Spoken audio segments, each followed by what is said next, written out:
تو انسان جب یہ قبر میں داخل کر دیا جائے گا تو اس کے بعد معلوم کیا ہوگا؟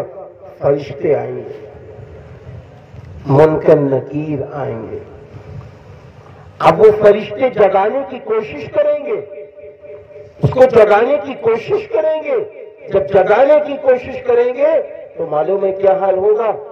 بس نماز کھڑی ہو جائے گی، ہم نہیں جگانے دیں گے۔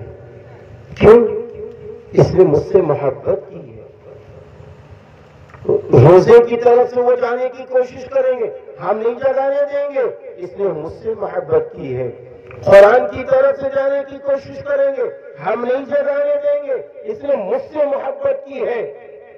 پیروں کی طرف سے جانے کی کوشش کریں گے، وہ عبادتیں کھڑی ہو جائیں گی، اس نے مجھ سے محبت کی ہے۔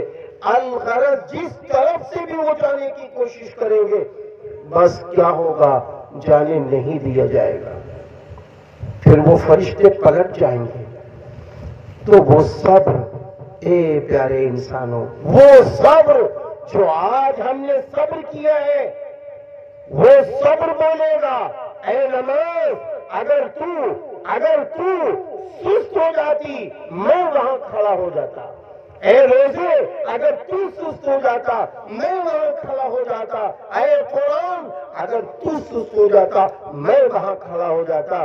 میں اپنے اس محبوب کو جگانے نہ دیتا، اس لیے اس نے مجھ سے محبت کی ہے، اس نے مجھ سے محبت کی ہے۔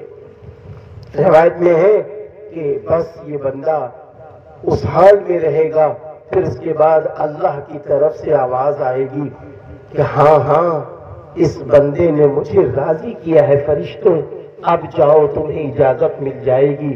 اب وہ فرشتے پلٹ کے دوبارہ آئیں گے، اس کے بعد میں انہیں اجازت ملے گی، وہ 3 سوالات کریں گے۔ پھر کیا ہوگا؟ وہ سوالات کرنے کے بعد ان کو سلا دیا جائے گا، ان کو سلا دیا جائے گا۔ پھر یہ کہا جائے گا آج تم ایسے سو جاؤ، آج تم ایسے سو جاؤ جیسے پہلی رات کی دلہن سوتی ہے کہ جب وہ سو جاتی ہے تو اس کا شوہر آ کے اسے جگاتا ہے۔